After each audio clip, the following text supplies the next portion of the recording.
Good morning all my dear students.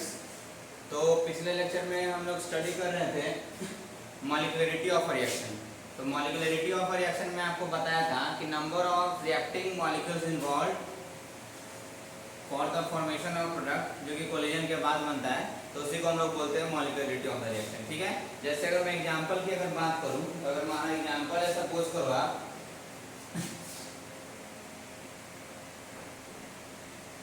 NH4NO2 and this is decomposing to form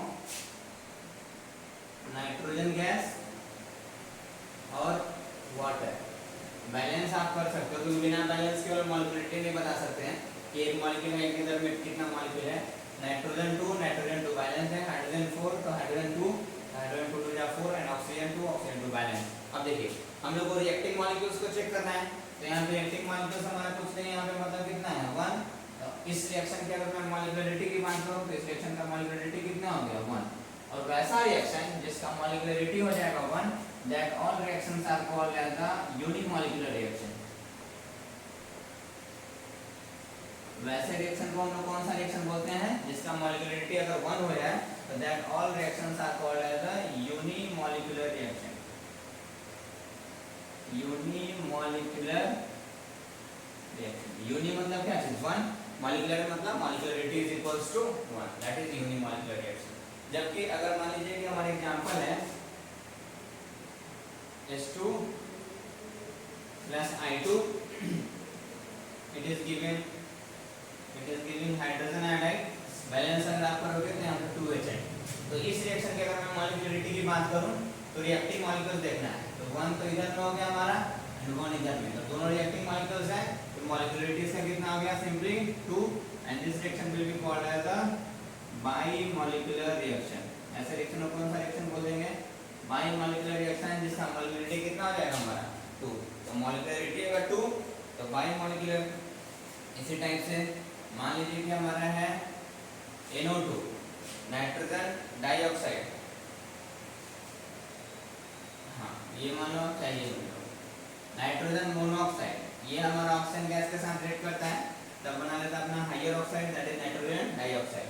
इसको अगर आप balance करोगे तो 1 1, इस केस में अगर आप बैलेंस करेंगे तो ऑक्सीजन 2 1 3 है, इधर में हमारा 2 है, तो आप कर दो इधर कितना 2 और इधर में भी आप कर दो 2, तो 2 या 4 ऑक्सीजन, 2 इधर 2 इधर है, 2 या 4 ऑक्सीजन, 2 नाइट्रोजन बैलेंस।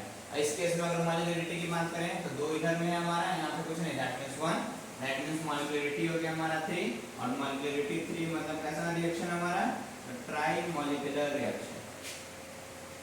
तो आपको समझ में आया होगा, आसान सा कॉन्सेप्ट है, कोई हार्ड कॉन्सेप्ट इसमें है नहीं, कि that is number of reacting molecules, कितना रिएक्टिंग मॉलिक्यूल्स इन्वॉल्वड है जो कि आपस में कोलाइड करता है for the formation of product, that all reacting molecules का जो नंबर होता है उसी को हम लोग सम करके उसका क्या बताते हैं, मॉलिक्युलरिटी। जैसे इधर में हम मॉलिक्युलरिटी 1, इधर में 1 + 1 2, इधर में 2 + 1 3।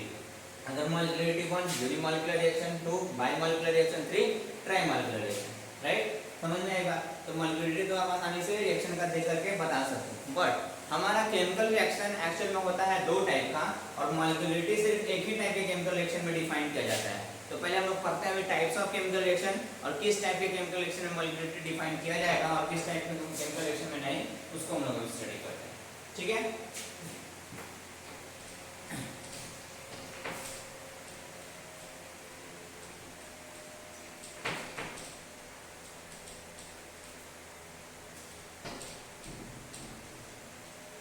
यूजुअली हम लोग केमिकल रिएक्शन को 2 पार्ट में क्लासिफाई करते हैं। कोई भी केमिकल रिएक्शन है, ये केमिकल रिएक्शन ऐसे तो बहुत सारे टाइप का आप पढ़ चुके होंगे, बट अभी फिलहाल हम लोग को 2 टाइप का क्लासिफिकेशन हम लोग पढ़ेंगे। Chemical reaction is basically of 2 types. एक को हम लोग बोलते हैं elementary reaction, one type of reaction is basically called as the elementary reaction, जबकि other type of the reaction is called as the complex reaction. एक टाइप के reaction को हम लोग बोलते हैं एलिमेंट्री रिएक्शन, दूसरे टाइप के रिएक्शन को हम लोग बोलते हैं कॉम्प्लेक्स रिएक्शन। इसको हम लोग बोलते हैं एलिमेंट्री रिएक्शन या फिर सिंगल स्टेप रिएक्शन।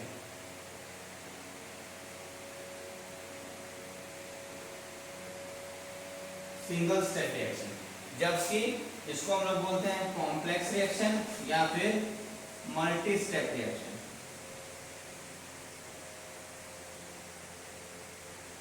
ठीक है, अब तो आप समझ ही गए होंगे नाम से ही एलिमेंट्री रिएक्शन कौन होगा, नाम से ही क्लियर है। Elementary reaction that is single step reaction, complex reaction that is multi step. तो वैसा रिएक्शन जो एक ही स्टेप में हो जाएगा, सिंगल स्टेप में हो जाएगा, that reaction are called as the elementary reaction. और डायरेक्ट रिएक्टेंट से क्या बन गया, प्रोडक्ट। जैसे फॉर एग्जांपल मान लो आप हमारा रिएक्शन है, मेन रिएक्शन इज दिस कि A से बन रहा है हमारा suppose B, this is the main reaction, right.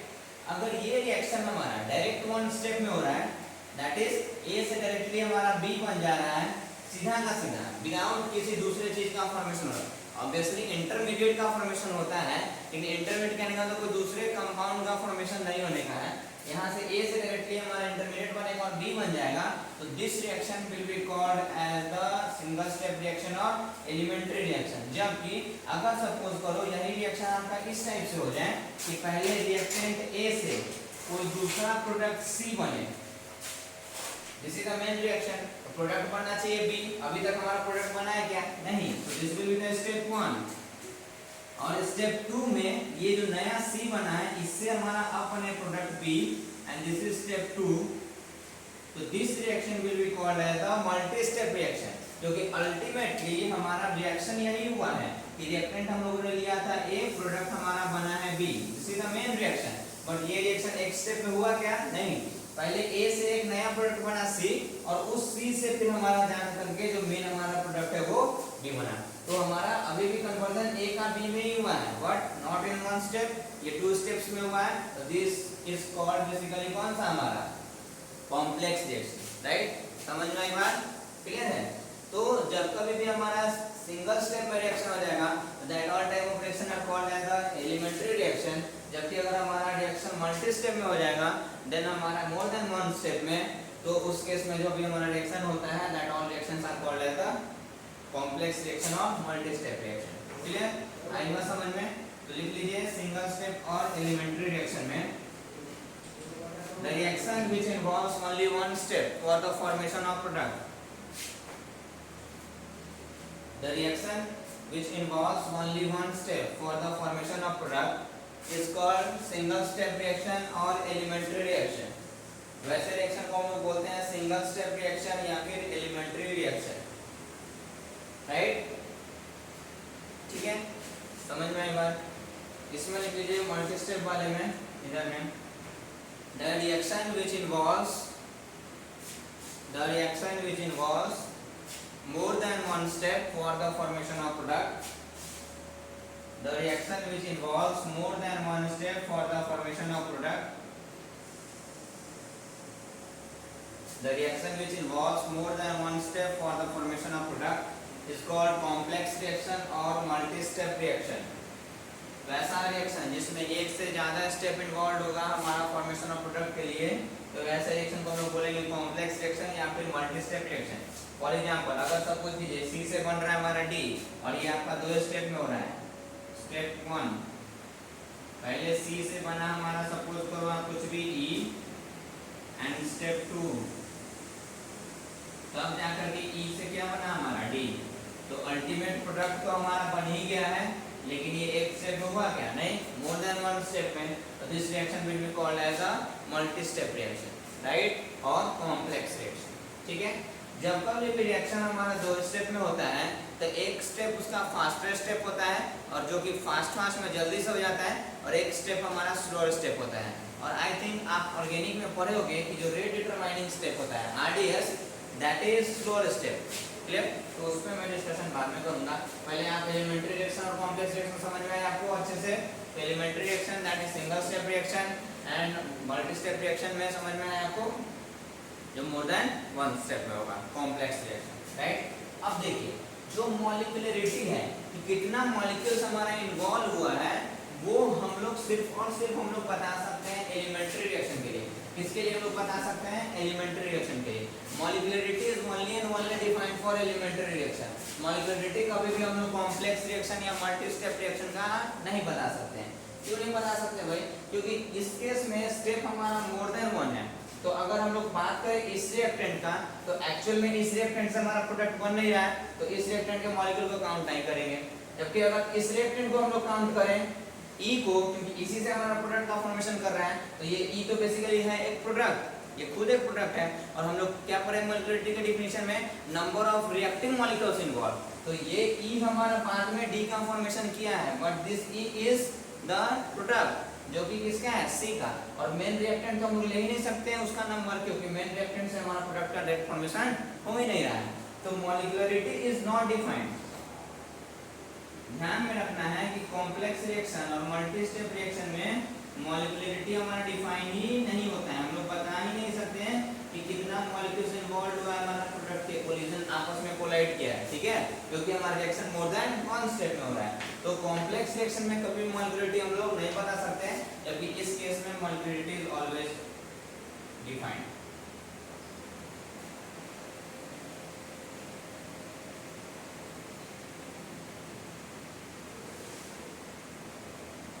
Molecularity is always defined, correct? आई बात समझ में? समझ में? तो अभी मैं आपको इतना भी मॉलिक्यूलरिटी वाला एग्जांपल दिया था, जो कि NH4NO2 वाला था, हमारा H2+I2 वाला था, चाहे NO+O2 वाला था, वो सारा का सारा एलिमेंट्री रिएक्शन था। क्योंकि हर केस में मैं आपको क्या बता रहा था? मॉलिक्यूलरिटी के बारे में बता रहा था, नहीं बता रहा था? तो वो सारा का सारा जो भी रिएक्शन था, वो सारा का सारा आपका कैसा रिएक्शन था? वो सारा का सारा आपका एलिमेंट्री रिएक्शन था, ठीक है? कॉम्प्लेक्स रिएक्शन या फिर मल्टी स्टेप रिएक्शन में कभी भी हम लोग मॉलिक्यूलरिटी को डिटरमाइन ही नहीं करते हैं। पहली बात तो ये याद रखना है फर्स्ट, ये दोनों में तो डिफरेंस तो आपको ऐसे समझ में आया।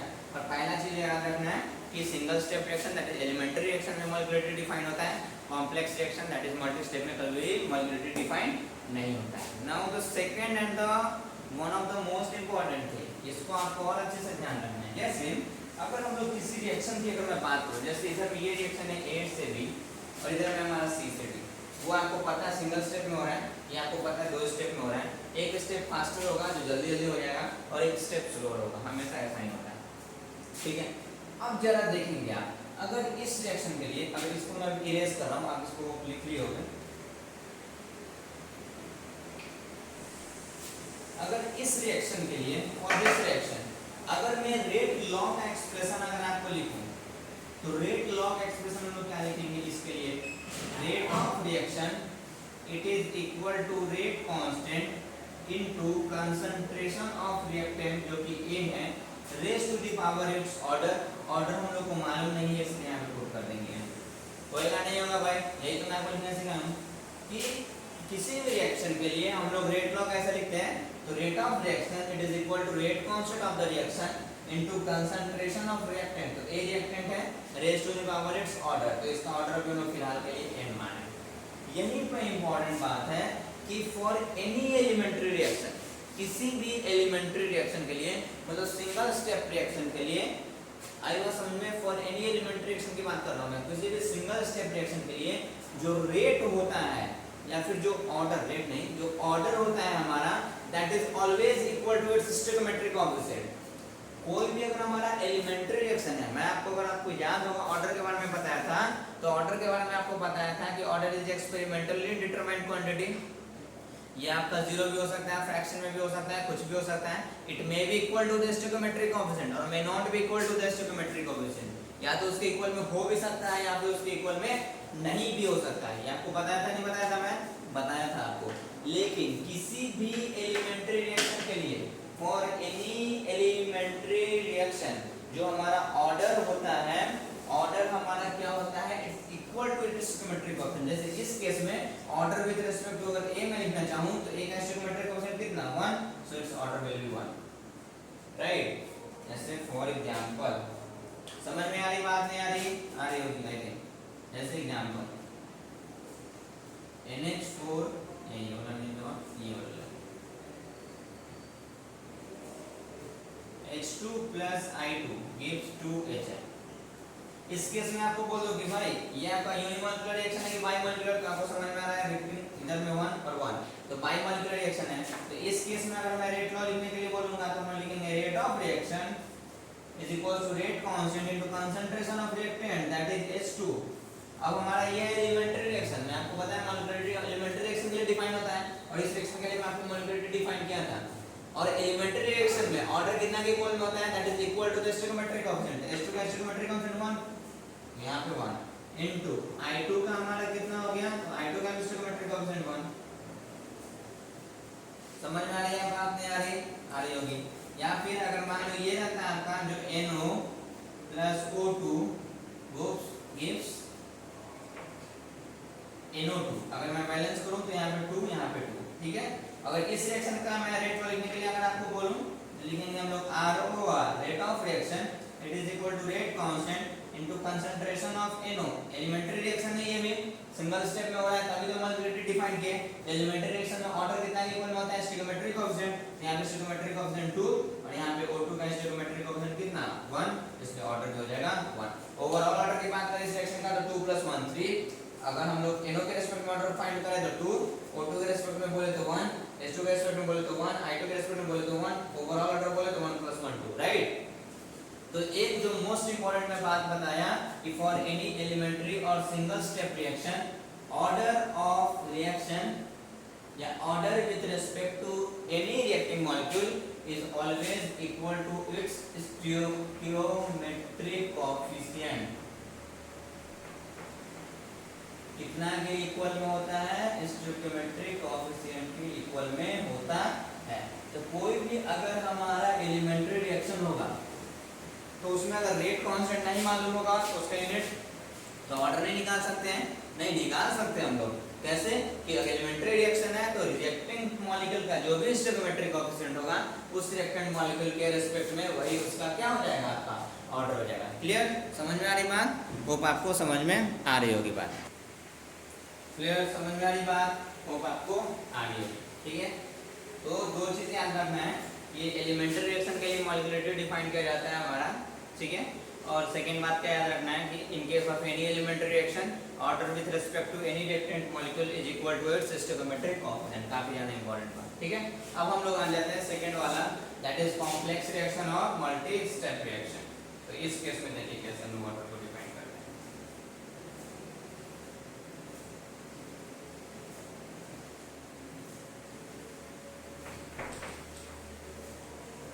इस केस में ऑर्डर कैसे बताएंगे, रेट कौन से एक्सप्रेशन पे डिपेंड करेगा, ये सब सारा कुछ।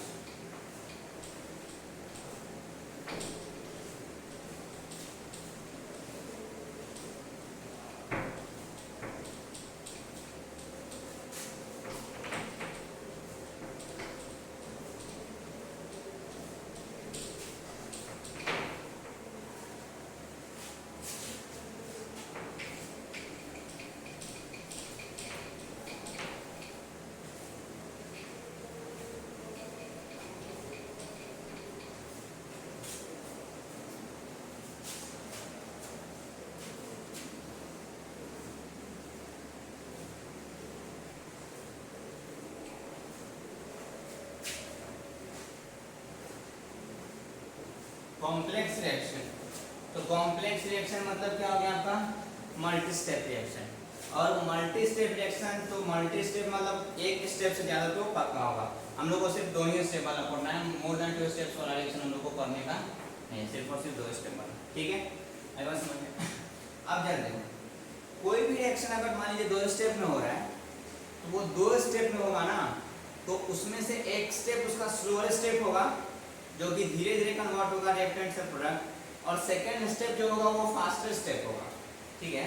क्या मैं बोल रहा हूँ, जैसे अगर एग्जांपल के बेसिस पर हम लोग अगर बात करें तो मान लीजिए कि एक एग्जांपल है हमारा H2 plus ICl gives I2 plus HCl. H2 plus ICl gives I2 plus HCl. This is the main reaction.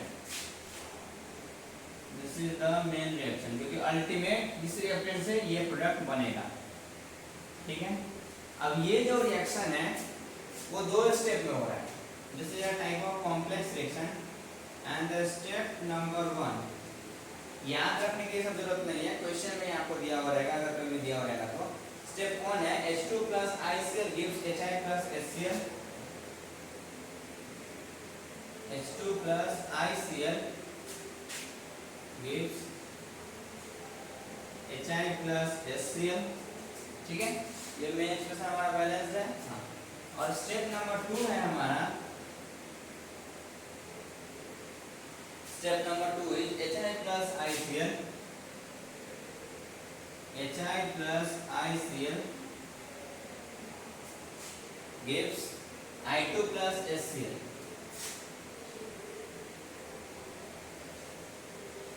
I2 plus HCl, this is the second step, right? सारा कैसे स्टेटमेंट आप चाहो तो लिख सकते हो, ऐसा कोई प्रॉब्लम नहीं।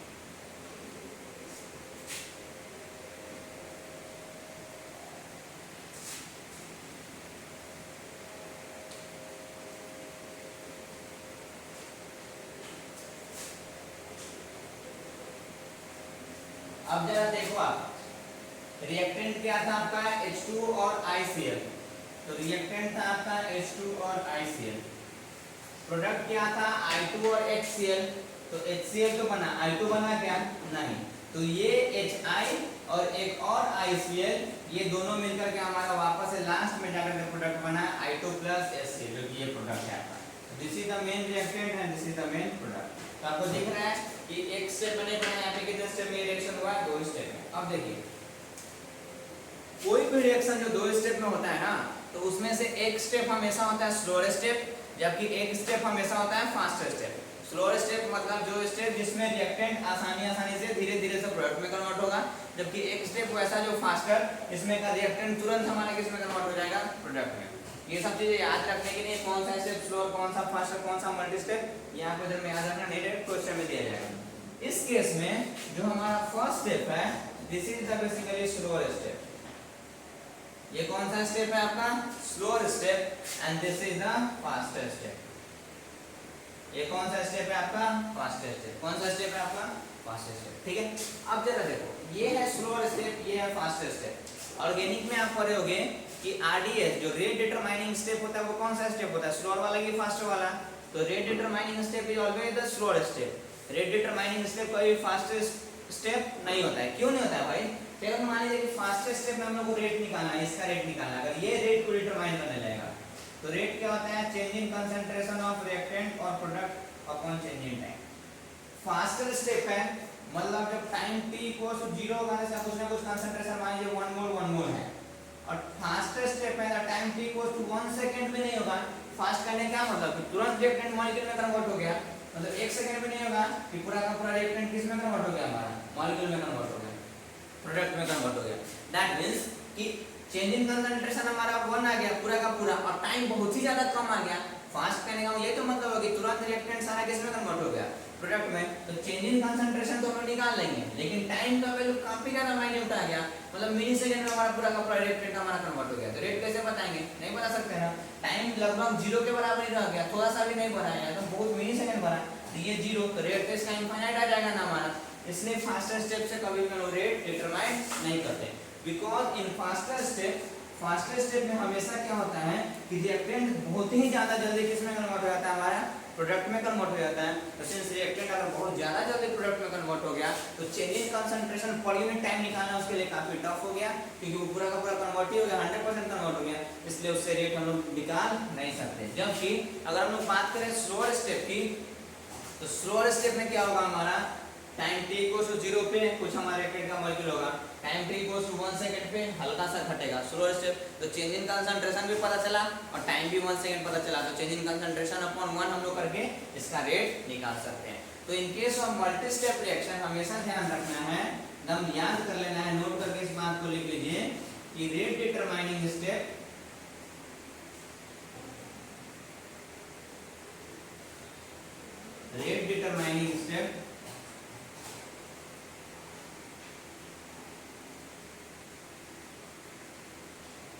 Rate determining step is the slower step. हमेशा रेट को डिटरमाइन वाला करने वाला स्टेप कौन सा स्टेप होता है, स्लोअर स्टेप। कोई फास्टर स्टेप पे रेट हमारा डिपेंड नहीं करता है, राइट। तो इस केस में अगर रेट का एक्सप्रेशन लिखेंगे तो हम लोग ये वाला स्टेप को लेकर के लिखेंगे, ये वाला स्टेप को, ऑब्वियसली स्लोअर स्टेप को इस ओर। तो अगर रेट ऑफ रिएक्शन इस केस में मैं लिखना चाहूं तो रेट ऑफ रिएक्शन, तो रेट लिखना है कौन से स्टेप से, स्लोअर स्टेप से। तो that will be equal to the rate constant into concentration of reactant. Slower step का कौन है रिएक्टेंट भाई, H2 raise to the power its order. अब इस केस में इस रिएक्शन पे हमारा रेट डिपेंड कर रहा है, तो ये एक टाइप का हमारा एलिमेंट्री रिएक्शन हुआ कि नहीं हुआ, अरे हुआ कि नहीं हुआ, क्योंकि ये रिएक्शन फिर से दो स्टेप में थोड़ी हो रहा है। This reaction is elementary reaction, ये रिएक्शन इसका इसमें कन्वर्ट करना, इट मल्टी स्टेप रिएक्शन, कि एक बार इससे ये बन रहा है फिर इससे हमारा ये बन रहा है, हाँ या नहीं। जबकि अगर इस स्पेसिफिकली स्लोअर स्टेप की पर से मैं बात करूं तो इससे हमारा डायरेक्टली नहीं ये बन रहा है, बीच में और कोई दूसरा चीज बन रहा है हमारा क्या नहीं, तो ये एक टाइप का एलिमेंट्री रिएक्शन हुआ। और जैसे ही एलिमेंट्री रिएक्शन हुआ तो एलिमेंट्री रिएक्शन के केस में मैं आपको जस्ट पढ़ाया हूं कि order it is always equal to stoichiometric coefficient. यहां पे ये एलिमेंट्री रिएक्शन का एक टाइप हो गया कि सिंगल स्टेप में ये वाला रिएक्शन हो रहा है, स्लोअर स्टेप वाला। मैं इस रिएक्शन की बात नहीं कर रहा हूं, इस रिएक्शन की बात कर रहा हूं। ये रिएक्शन हमारा सिंगल स्टेप में हो रहा है, स्लोअर स्टेप वाला, तो इस केस में हमारा H2 का स्टोइकोमेट्रिक कोएफिशिएंट ऑर्डर होगा, दैट इज 1, और ICl इसका हमारा स्टोइकोमेट्रिक कोएफिशिएंट ऑर्डर होगा, दैट इज 1। क्लियर।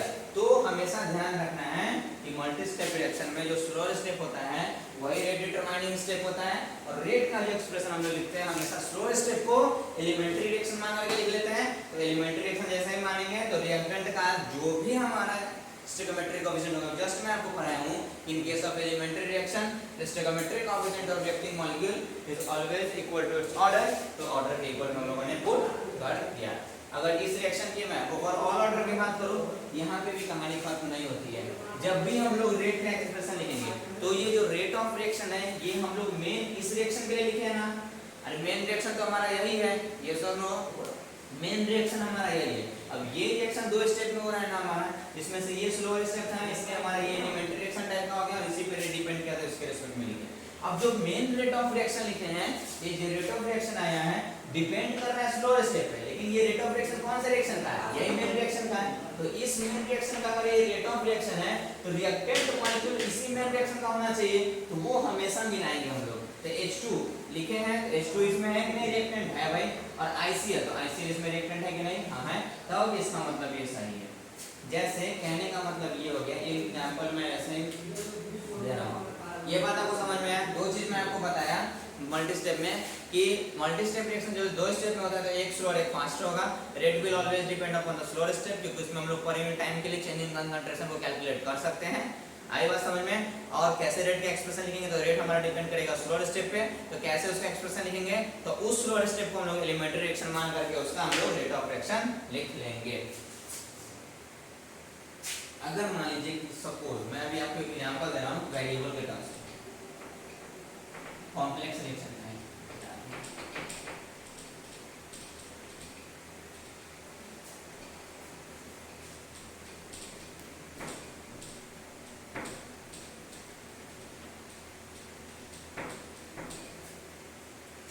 सपोज करो आप मान लो कि आपका मेन रिएक्शन है A plus B gives C plus D. This is the main reaction. It involves basically two steps. Step number 1, A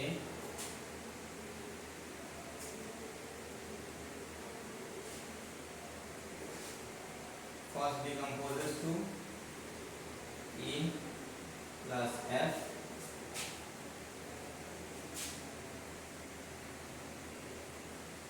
E plus F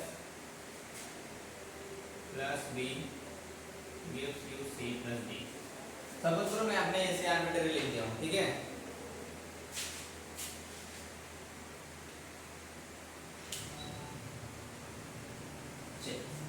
This is the second step.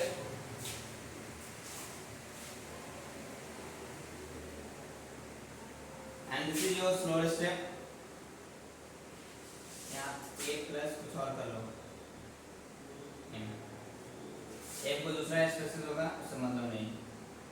This is your slower step and this is your faster step। पता है आपको कि rate कौन से step पे depend करेगा, slower step पे। तो इस केस में अगर मैं रेट ऑफ रिएक्शन लिखने की बात करूं, that will be equal to, हम लोग लेंगे स्लोअर स्टेप ये है तो इसके, और इसको एलिमेंट्री मान के लिखना है, तो यहाँ पे हम लोग लिखेंगे rate constant into concentration of reactant. तो इस केस में reactant M raised to the stoichiometric coefficient 1 और a पावर 1। तो ये लिखेंगे हम लोग, लिखेंगे नहीं लिखेंगे? लिखेंगे। कोई गलती तो इसमें आपको अभी तक दिख नहीं रहा होगा, लेकिन एक्चुअली में इसमें गलती है। ये जो रेट ऑफ रिएक्शन हम लोगों ने लिखा है वो इस स्टेप पे डिपेंड कर रहा है, बट ये रेट ऑफ रिएक्शन किस रिएक्शन के लिए हम लोग लिख रहे हैं? This is the main reaction, इसके लिए लिख रहे हैं। तो जो भी यहाँ पे रिएक्टेंट मॉलिक्यूल होगा वो मेन रिएक्शन का होना चाहिए रिएक्टेंट मॉलिक्यूल। अगर नहीं है दैट मींस गलत आ रहा है हमारा। आई बात समझ में क्या मैं बोल रहा हूँ? This is our main reaction. तो अगर इस रिएक्शन का हम लोग को रेट ऑफ रिएक्शन लिखना है तो रेट लॉग एक्सप्रेशन में रिएक्टेंट इस मेन रिएक्शन का होना चाहिए, कोई दूसरा रिएक्टेंट नहीं होना चाहिए। अब ये जो रिएक्शन है वो 2 स्टेप में ना हो रहा है और जो रेट है हमारा इस स्टेप पे डिपेंड कर रहा है, तो इस स्टेप से हम लोगों ने रेट का एक्सप्रेशन लिखा है। अब इसमें जो रिएक्टेंट है वो मेन रिएक्शन का रिएक्टेंट होना चाहिए, क्योंकि जो रेट ऑफ रिएक्शन आ रहा है वो मेन रिएक्शन का आ रहा है। तो यहाँ पे अगर मैं बात करूं A की, तो A हमारा मेन रिएक्शन में रिएक्टेंट है कि नहीं? तो ये तो चल सकता है, ये रहेगा। लेकिन अगर M की बात करूं तो मेन रिएक्शन में M रिएक्टेंट है नहीं है, मतलब ये नहीं चलेगा। दैट मींस ये जो रेट ऑफ रिएक्शन का हम लोगों ने एक्सप्रेशन लिखा है दिस इज रॉन्ग। ये क्या है हमारा? गलत है। स्टेप पे तो डिपेंड करता है, क्या सही होगा वो तो मैं आपको एग्जांपल के तौर पे दूंगा। यहाँ पे वेरिएबल मान लेते हैं, यहाँ पे हम लोग निकाल नहीं सकते हैं। एग्जांपल मैं आपको बताऊंगा कैसे हम लोग निकालते हैं उस केस में। समझ में आई बात? क्या बोल रहे हैं हम लोग? Rate of reaction rate law के अकॉर्डिंग रिएक्टेंट के कंसंट्रेशन के ऑर्डर पे डिपेंड करता है, raise to the power its order. तो अगर हम लोग ये रेट ऑफ रिएक्शन लिख रहे हैं, क्या वो इस एक्सप्रेशन का रेट लिख रहे हैं, क्या वो इस एक्सप्रेशन का रेट लिख रहे हैं, या फिर इस एक्सप्रेशन का रेट लिख रहे हैं? तो हम लोग इस एक्सप्रेशन का रेट लिख रहे हैं। तो अगर हम लोग इस एक्सप्रेशन का रेट लिख रहे हैं, क्योंकि मेन रिएक्शन यही है तो इसी का रेट हम लोग लिख रहे हैं, तो अगर रेट लिखेंगे तो जो रिएक्टेंट होना चाहिए उस मेन रिएक्शन का होना चाहिए। अब ये रिएक्शन हमारा इस स्टेप पे डिपेंड कर रहा है, इसलिए इस स्टेप की हेल्प से इस मेन रिएक्शन का हम लोगों ने रेट लिखा है। तो इसमें हमारा ये आ गया, क्योंकि इसमें रिएक्टेंट नहीं है, दैट मींस ये जो रेट का एक्सप्रेशन हम लोगों ने लिखा वो गलत लिखा है। ठीक है, तो आपको लास्ट में ये भी मैच करना पड़ेगा। आई बात समझ में? अभी बेसिक सा बात आप ये याद रखेंगे कि in case of elementary reaction हमारा जो रेट होता है दैट इज एक ही स्टेप में उसी पे डिपेंड करेगा, और उस केस में स्टोइकोमेट्रिक कोएफिशिएंट ही ऑर्डर के बराबर में होता है। जबकि फॉर कॉम्प्लेक्स रिएक्शन उस केस में हमारा क्या होता है? कॉम्प्लेक्स रिएक्शन के केस में मोर देन 1 स्टेप, 2 स्टेप में हमारा मिनिमम रिएक्शन होगा। तो 1 step will be the faster step, second step will be the slower step. और फास्टर स्टेप पे कभी रेट डिपेंड नहीं करता है, हमेशा कौन से स्टेप पे डिपेंड करता है? स्लोअर स्टेप पे डिपेंड करता है। अब स्लोअर स्टेप पे डिपेंड करता है तो उसको एलिमेंट्री रिएक्शन मान करके हम लोग रेट ऑफ रिएक्शन लिखेंगे, लेकिन ध्यान रखेंगे कि उस केस में जो रिएक्टेंट है वो मेन रिएक्शन का है कि नहीं। अगर मेन रिएक्शन का नहीं है दैट मींस रेट का एक्सप्रेशन गलत लिखा हुआ है। ठीक है, यार ये बात समझ में नहीं आ रही है? वो बात को समझ में आ रही है। जैसे एग्जांपल मैं आपको भी और देता हूँ, समझना बहुत ही ज़्यादा जरूरी है इसको।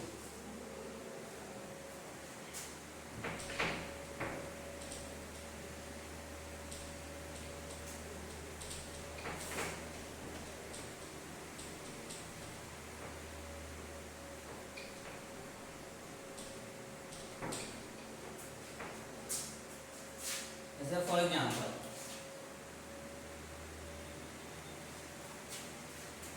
for the reaction the following mechanism has been suggested, या क्वेश्चन कर दिए लिख लो आप।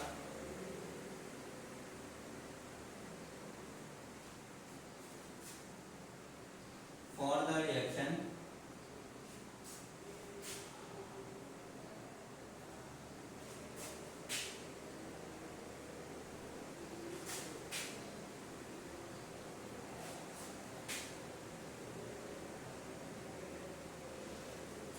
जो भी स्पेलिंग होगा सजेस्टेड था। Following mechanism has been suggested. Reaction है आपका, ये रिएक्शन है आपका 2N2O5 decomposes to 4NO2 plus O2।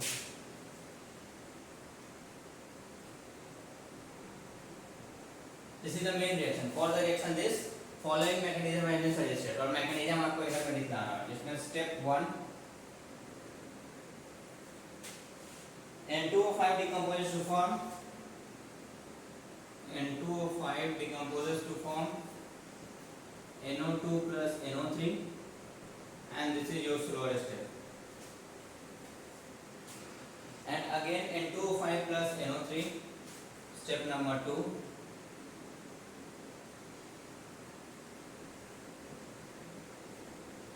N2O5 plus NO3, it is basically giving 3NO2 plus O2, and this is your fastest step.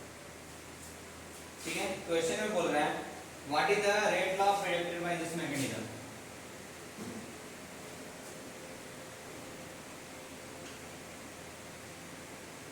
What is the rate law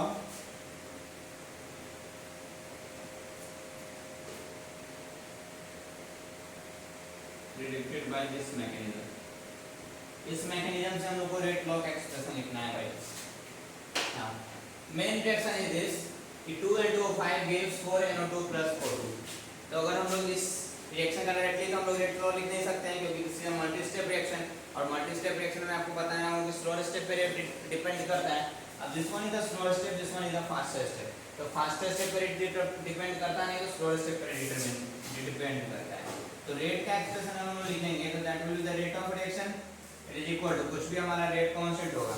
slow step का reactant कौन है भाई, तो slow step का reactant है आपका basically क्या चीज N2O5 raise to the power its order, order stoichiometric option के बराबर में होगा क्योंकि हम लोग एलिमेंट्री मान लेना चाहते हैं तो power 1।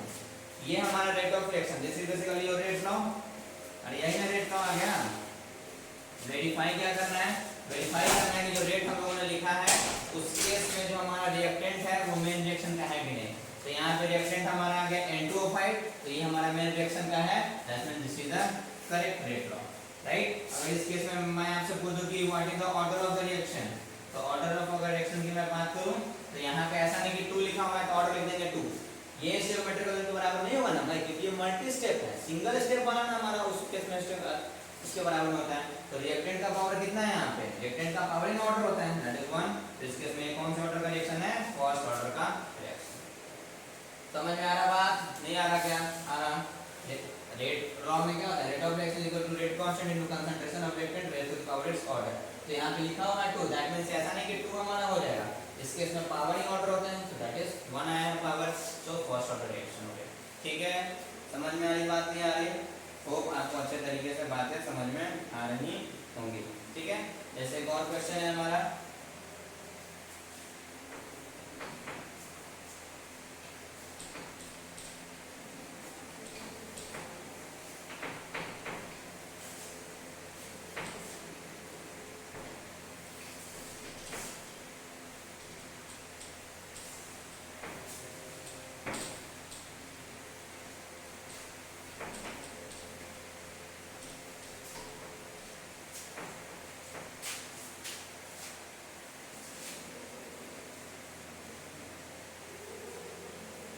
the following mechanism has been proposed for the reaction.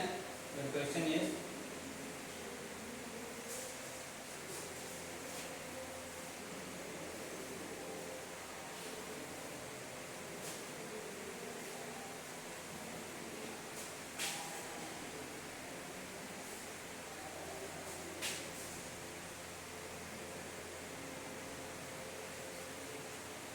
for the reaction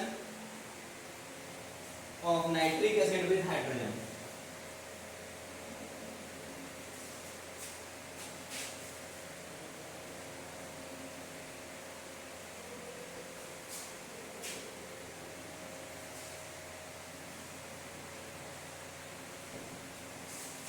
ठीक है, step 1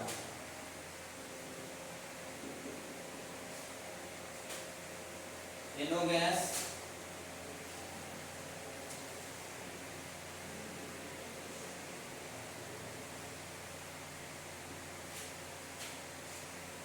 N2O2 gas,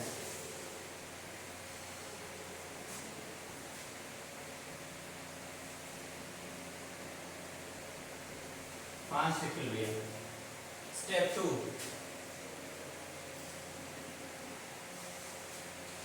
N2O2 gas plus H2 gas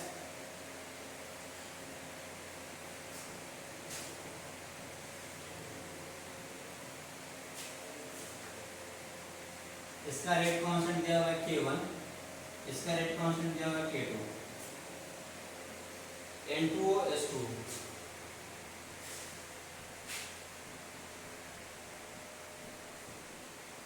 ठीक है।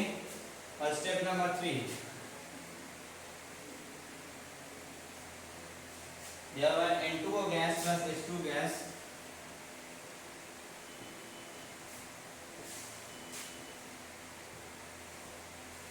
gives N2 plus H2O gas. Rate constant is K3.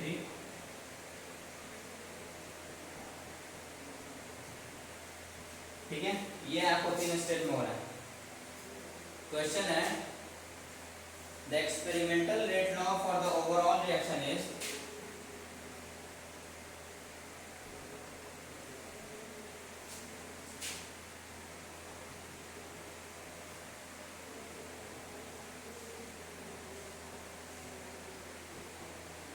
the experimental rate law for overall reaction is rate is equals to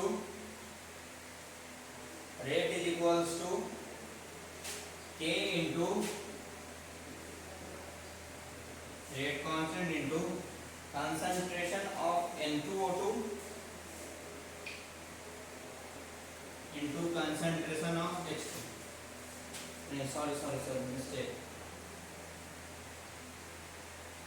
Concentration of NO the whole square into concentration of H2, right? ये है आपका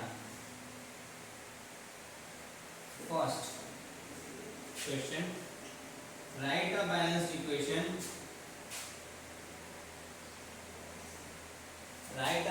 equation, for the overall reaction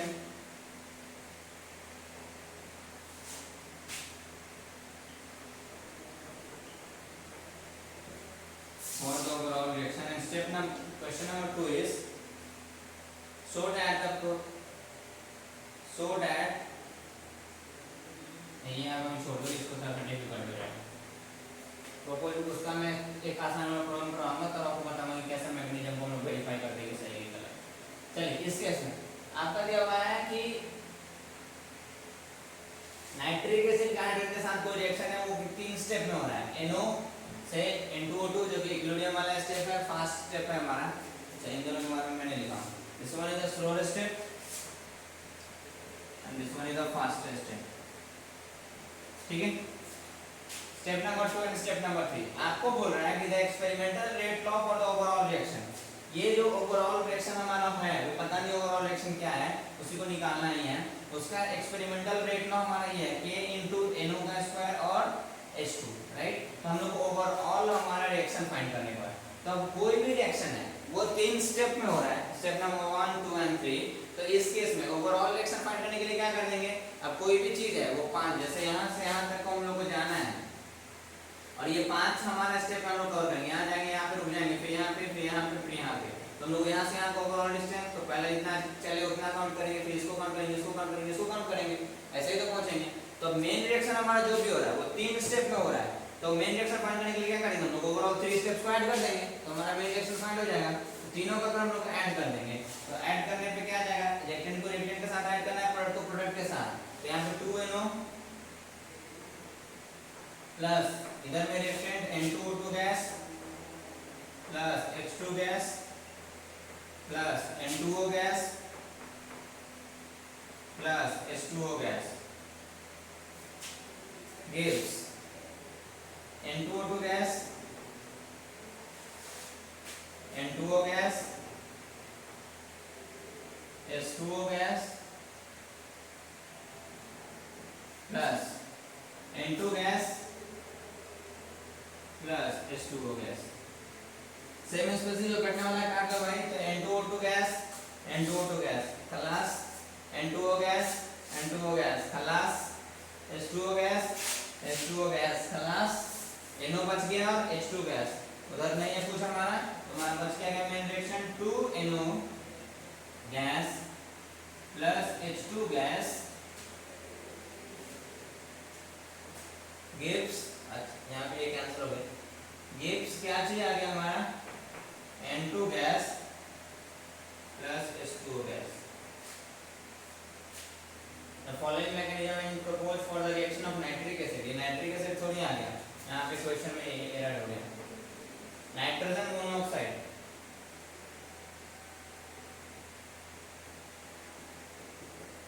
nitrogen monoxide को ध्यान वो error है question में, ठीक है।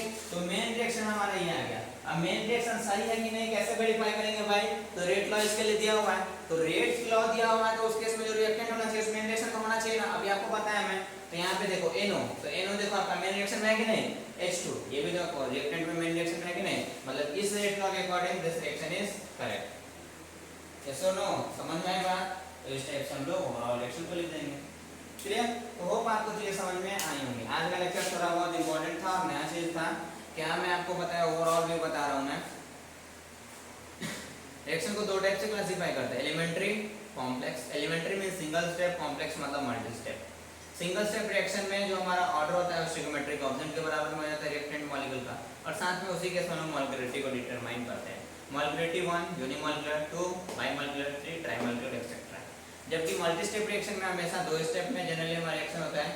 एक स्टेप हमारा होगा slow step, second step will be the faster step. Rate हमेशा का हमेशा स्लो स्टेप पे डिपेंड करता है, और रेट के एक्सप्रेशन अगर हम लिखेंगे तो उसी स्लो स्टेप को ध्यान में रखते हुए लिखेंगे, राइट।